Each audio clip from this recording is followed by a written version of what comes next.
Okay, so we were discussing about erythropoiesis. तो पहली stage उसमें जो हमने देखी थी, और हम डायग्राम को क्लियरली देखते हैं।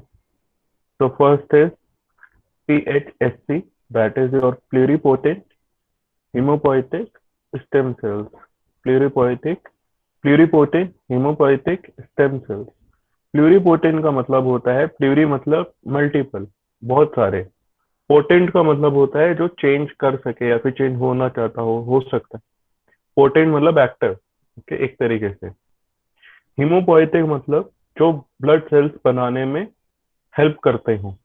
और स्टेम सेल्स आपको मैंने पहले भी बताया, फिर से बता रहा हूँ, स्टेम सेल्स वो सेल्स है जो दूसरे सेल्स में कन्वर्ट हो सकते हैं इजीली, और ये अब खुद भी बहुत सारे मल्टीप्लिकेशन कर सकते हैं। ओके, ये खुद से ही बहुत सारी मल्टीप्लिकेशन खुद स्टेम सेल्स की कर सकते हैं। तो ये रीजनरेशन खुद का कर सकते हैं। ओके, स्टेम सेल्स, इन पे काफी रिसर्च भी हो रहा है, इनकी प्रॉपर्टीज की वजह से, खासियत की वजह से। ओके, सो प्लूरी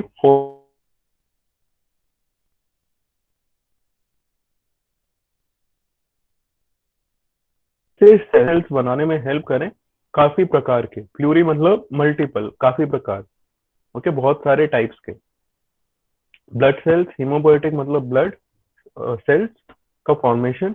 और स्टेम सेल्स, तो स्टेम सेल्स के थ्रू जब भी हमारा ब्लड सेल्स का फॉर्मेशन होता है, बहुत सारे अलग अलग टाइप के सेल्स बन सकते हैं। वो बनते हैं हमारे PHSC के थ्रू। ओके, PHSC हमारा प्राइमरी सेल होता है, उसी से आपकी सारे सेल्स बनते हैं। वो चाहे एरिथ्रोसाइट्स हो, ल्यूकोसाइट्स हो, प्लेटलेट्स हो, या फिर लिम्फोसाइट्स हो, सब इसी से बनते हैं। ओके, नाउ हमने एक और चीज देखी कि ये डिवाइड होते हैं दो टाइप्स में, ब्लास्टोसाइट्स में या फिर लिम्फोइड स्टेम सेल्स में। तो हमारा जो अभी फोकस है वो है ब्लास्टोसाइट्स पर। ब्लास्टोसाइट से फिर हमारा बनता है CFUE, colony forming unit erythrocyte. Similarly, colony forming unit and M, then colony forming unit for platelets. Monocyte. M for okay, monocyte.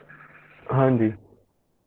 Okay, तो ये सारे आपके जब भी बनते हैं, ये प्लेटलेट्स और आपके उसमें चेंज करने में हेल्प करते हैं लिम्फोसाइट्स में। सो हमारा फोकस अभी एरिथ्रोसाइट्स है, रेड ब्लड सेल्स है, तो हम इसी पे फोकस कर रहे हैं अभी। CFUE, colony forming unit erythrocytes. उससे हमारा पहला बनता है क्या, प्रो एरिथ्रोसाइट्स और प्रो एरिथ्रोब्लास्ट। दोनों एक ही चीज है, एक ही चीज का नाम है। ओके, उसके बाद में हमारा बनता है early normoblast, intermediate normoblast, late normoblast, then reticulocytes, and reticulocytes के बाद में एरिथ्रोसाइट्स। ठीक है, सो ये तो हो गया आपका एरिथ्रोपोएसिस। इसमें अब चेंजेस क्या क्या होते हैं। तो हमने प्रो एरिथ्रोब्लास्ट की बात करी थी, now we will be discussing early normoblast. The early normoblast is little smaller than proerythroblast with a diameter of about 15 micrometre. Okay, so normoblast जो है आपके प्रो एरिथ्रोब्लास्ट से छोटे होते हैं। ओके, उनका डायमीटर था अराउंड 20 माइक्रोमीटर, इनका डायमीटर है अराउंड 15 माइक्रोमीटर। तो early normoblast. In the nucleus, the nucleoli disappear.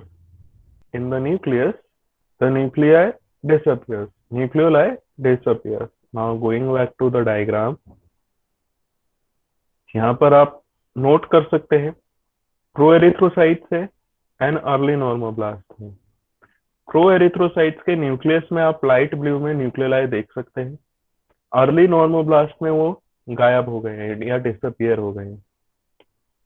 Okay, so nucleoli इसमें डिसअपियर हो जाते हैं अर्ली नॉर्मोब्लास्ट में। Okay, condensation of the chromatin network occurs. The condensed network becomes dense.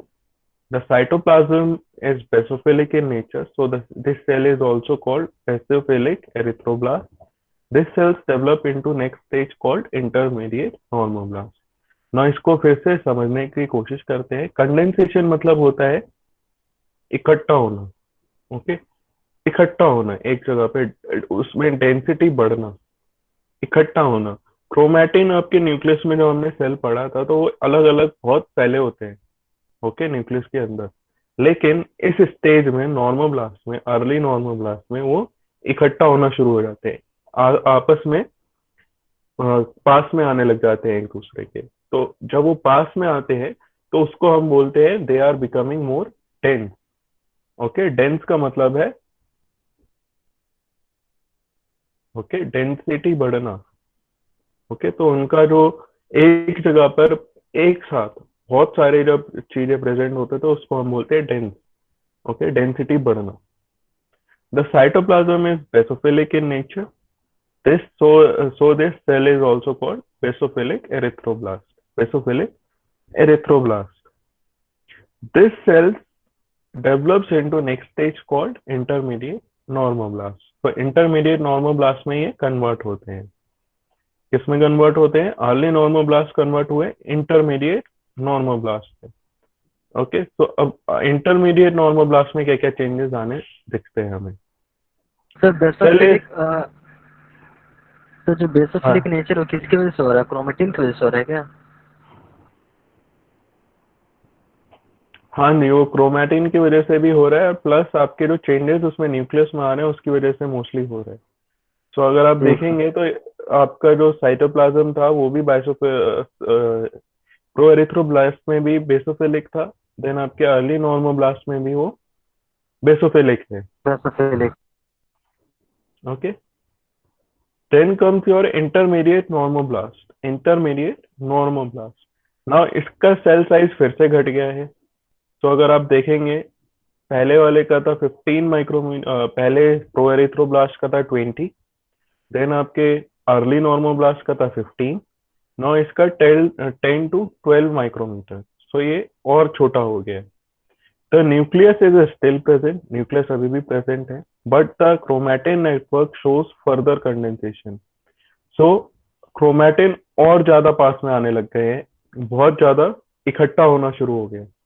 Okay, haemoglobin start appearing. Haemoglobin start appearing, ये इस stage की खासियत है।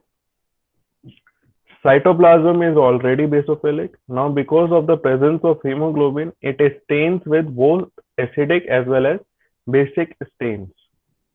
So, this cell is also called polychromophilic or polychromatic erythroblast.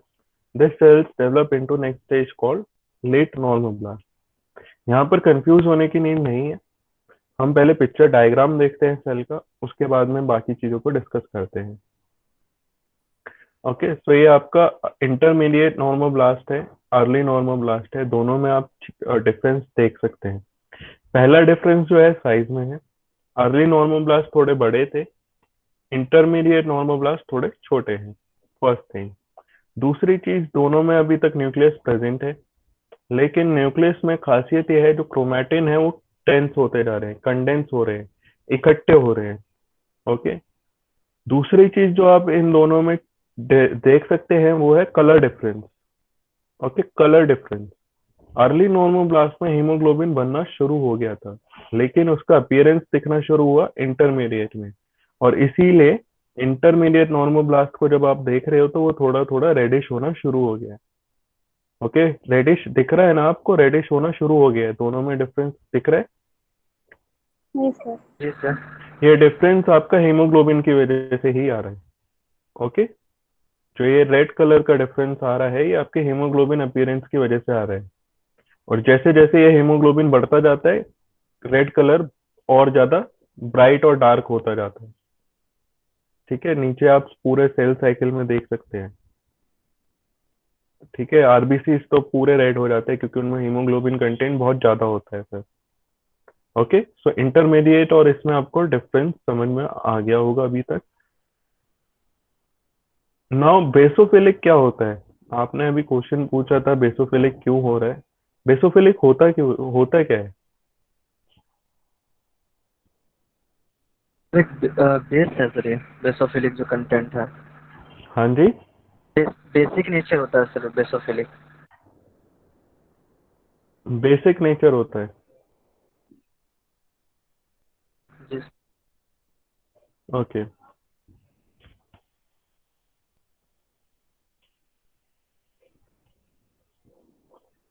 Okay, so basophilic cytoplasm is already basophilic.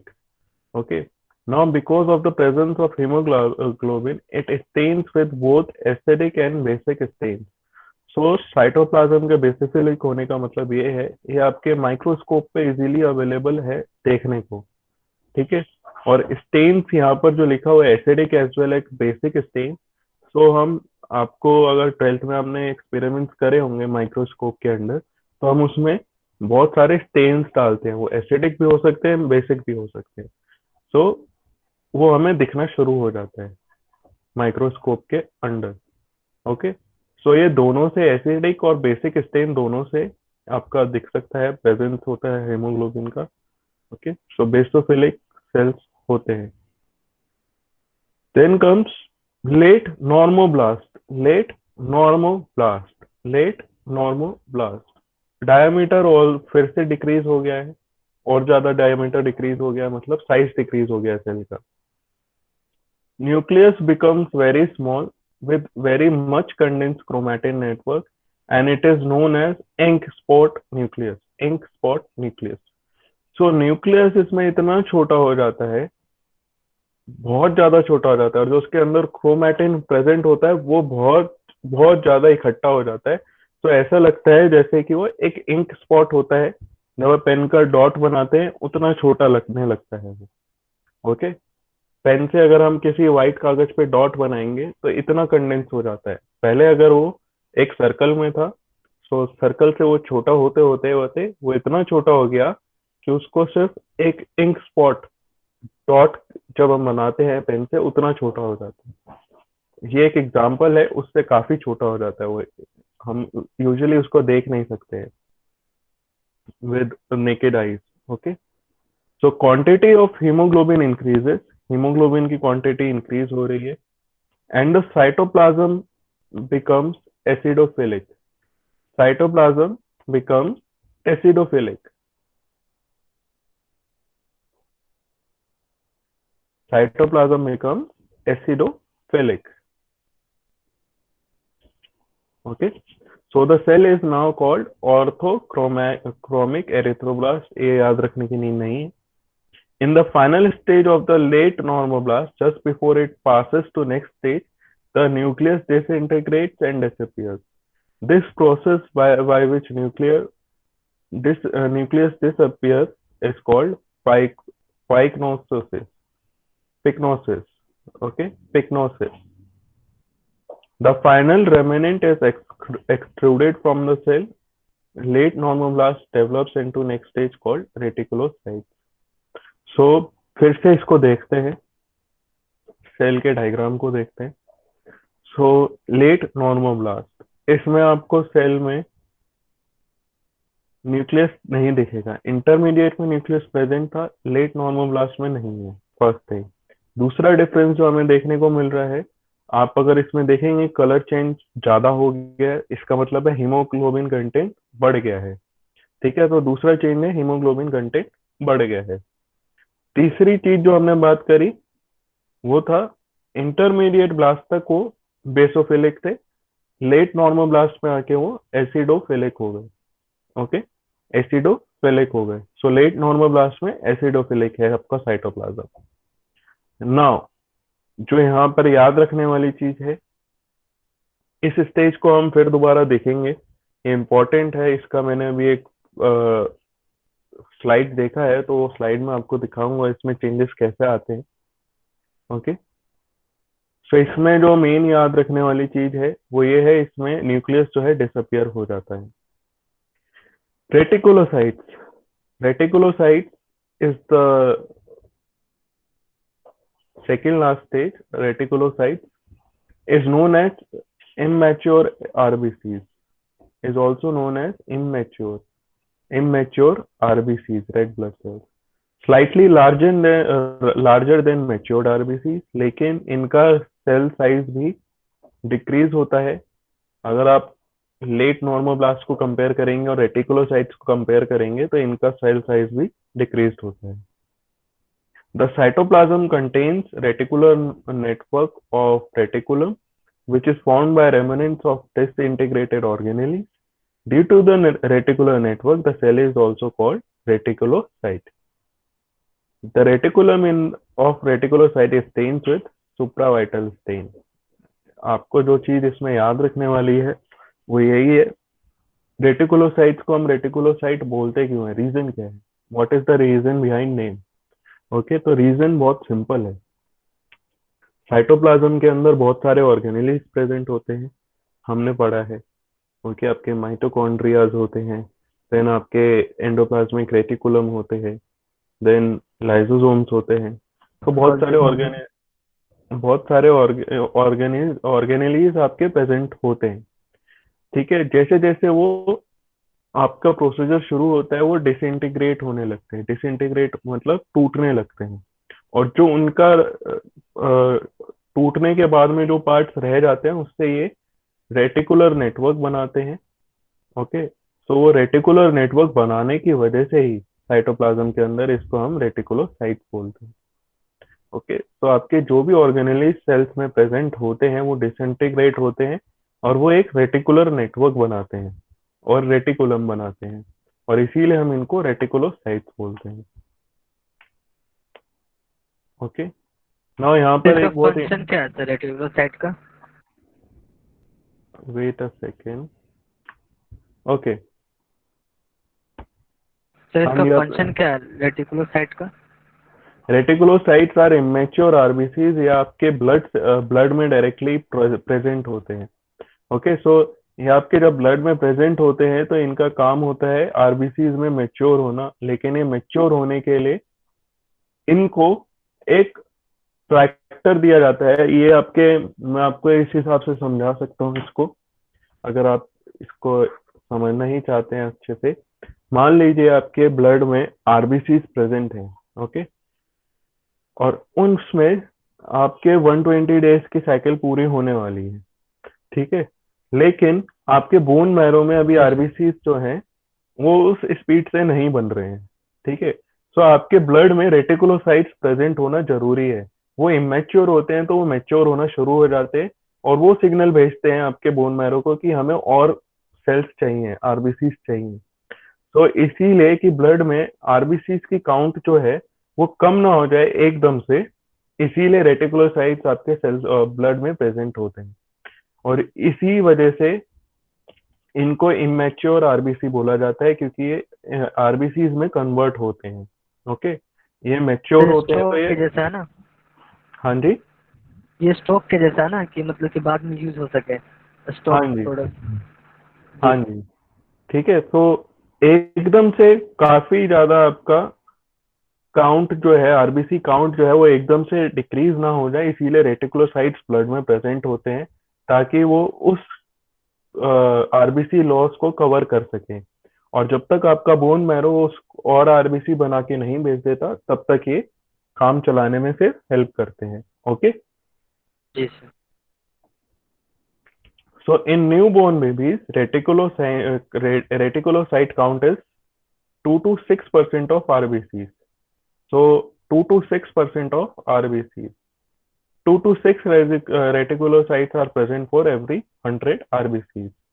तो जो newborn babies होते हैं, जो जिनकी बर्थ रिसेंटली हुई होती है, उनमें आरबीसीज आपके अगर 100 प्रेजेंट होते हैं तो उसमें 6 आपके एरिथ्रोस रेटिकुलोसाइट्स होते हैं। ओके, दो में दो से 6 रेटिकुलोसाइट्स प्रेजेंट होते हैं during the first week after birth. Later reticulocytes count remain constant और एट और बिलो 1% ऑफ आरबीसीज। तो 1% आपका आरबीसी काउंट रेटिकुलोसाइट्स होता है ब्लड के अंदर। ओके, सो ब्लड के अंदर जो आपका हिमेटोक्रिट प्रेजेंट होता है उसमें से 1% आपके रेटिकुलोसाइट्स होते हैं। The number increases whenever production and release of RBCs increase. Reticulocytes is basophilic due to presence of remnants of integrated Golgi apparatus, mitochondria, and other organelles of cytoplasm. During this stage, the cell enters blood capillaries through capillary membrane from the site of production by diaperesis. Important events during erythropoiesis are given in this table also. So first thing first, reticulocytes are basophilic. So आपका जो एक cycle जो बचती है बस, सिर्फ और सिर्फ लेट नॉर्मोब्लास्ट आपके एसिडोफिलिक होते हैं. ओके, सिर्फ और सिर्फ लेट नॉर्मोब्लास्ट आपके एसिडोफिलिक होते हैं, बाकी सारे बेसोफिलिक हैं. और आपके रेटिकुलोसाइट्स ब्लड के अंदर एंटर करते हैं और उसी प्रोसेस को हम बोलते हैं diapedesis.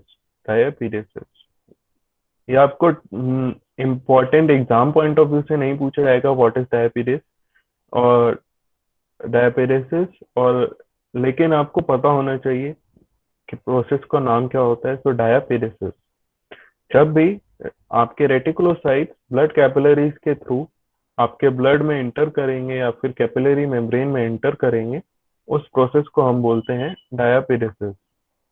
Okay, now comes matured erythrocyte, that is your red blood sales.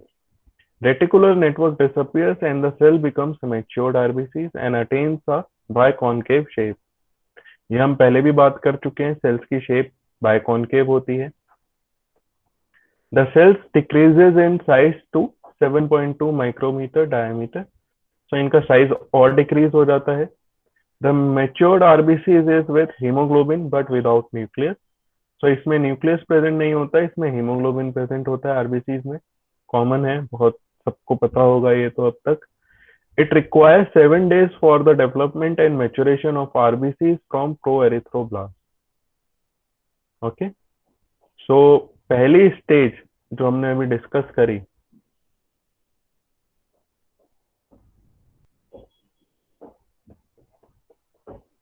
यहाँ पर आपके स्टेम सेल से प्रोएरिथ्रोसाइट्स तक जब बने और प्रोएरिथ्रोसाइट से रेड ब्लड सेल्स बनने में 1 हफ्ते का टाइम लगता है. ओके, सो 1 हफ्ते का टाइम लगता है. तो आपका क्वेश्चन था रेटिकुलोसाइट्स क्यों जरूरी हैं, वो इसीलिए जरूरी हैं. 1 हफ्ते का टाइम लग रहा है आपका प्रोएरिथ्रोब्लास्ट से रेड ब्लड सेल्स बनने में. ओके, अगर रेटिकुलोसाइट्स प्रेजेंट नहीं होंगे और अगर एकदम से आरबीसी डिक्रीज हो जाते हैं, तो बॉडी को करीब करीब 1 हफ्ता लग जाएगा उसकी पूर्ति करने में. जी सर. ठीक है, तो इसीलिए वो रेटिकुलोसाइट्स इंपॉर्टेंट है. वो एटलीस्ट 2 दिन के अंदर मैच्योर हो जाते हैं, तो आपका आरबीसी काउंट दोबारा से 1 दिन 2 दिन के अंदर वापस से पूरा हो जाता है. ओके, तो प्रो एरिथ्रोब्लास्ट से आपके आरबीसी तक 1 हफ्ता लगता है और प्रो एरिथ्रोब्लास्ट से आपके रेटिकुलोसाइट्स तक 5 दिन लगते हैं और रेटिकुलोसाइट से आरबीसी बनने में 2 दिन लगते हैं. तो टोटल 7 डेज. यहाँ तक किसी को कुछ भी प्रॉब्लम है, they can ask right now.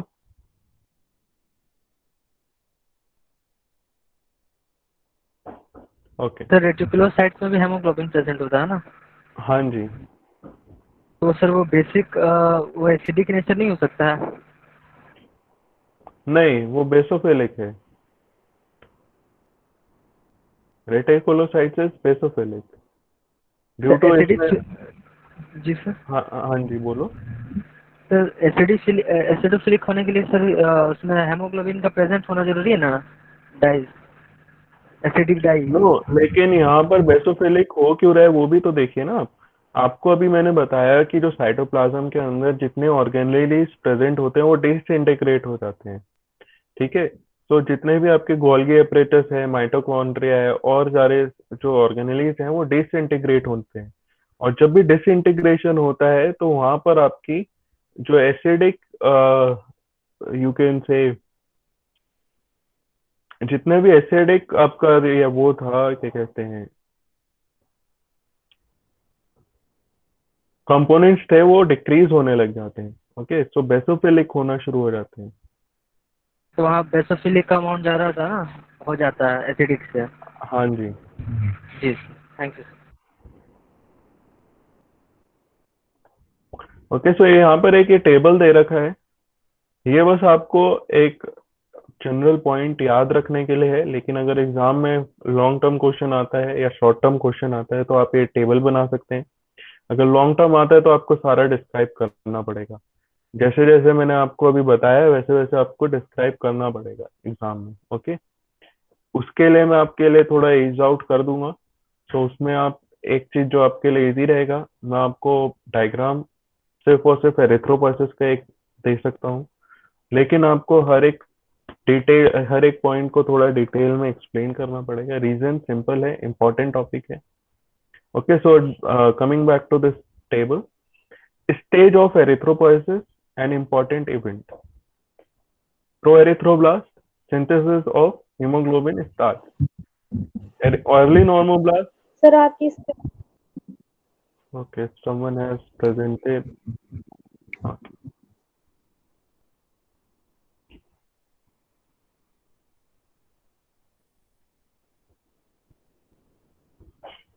Okay.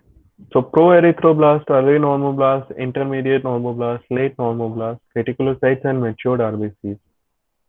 तो यहाँ पर आपके इम्पोर्टेंट इवेंट्स दे रखे हैं जो जो इस सेल्स में होने शुरू होते हैं, और वो आपको ऑलरेडी हम बता चुके हैं। तो ये एक तरीके से समरी है। Okay, summary of erythropoiesis. अब इस क्लास को ओवर करने से पहले I would like to show you one more thing. Okay, before that